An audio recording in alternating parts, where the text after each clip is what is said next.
مين اللي قرر انه يرجع يكلمني، انتي ولا مامي؟ بصراحه أيوة. انتي وحشتك. يا دكتور انا نفسي يبقى ضيق عليا قوي، بطني عاليه مع اني كل يوم بنزل تمرين سباحه. انا جسمي ضعيف قوي وما عنديش عضلات مع اني بتمرن كوره كل يوم وباكل شيبسي وكيك. وانا كده مش هبقى بطل؟ ازاي بتقدري تخلي كل الاطفال دي تتابع معاكي من غير ما تزهق؟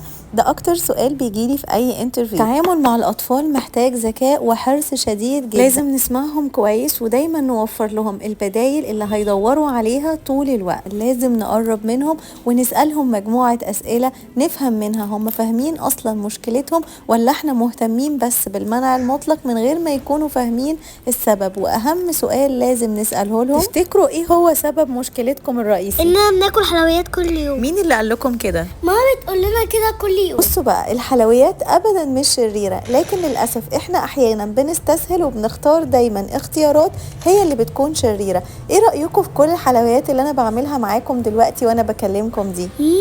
يامي، ده شكلها حلو جدا، بس احنا اكيد مش هينفع ناكل منها. لا طبعا ينفع تاكلوا منها، وينفع تاكلوا اي اكلة بتحبوها ونفسكم فيها بطريقة صحية. واحنا مع بعض هنتعلم كل الطرق الصحية دي. مستعدين للتغيير؟ مستعدين جدا. واحنا مع بعض هنغير حياتنا للأجمل وكمان هنحسن صحتنا، وهو ده الهدف من التغذية العلاجية. عرفتوا السبب هم ليه بيتابعوا ولا نقول كمان؟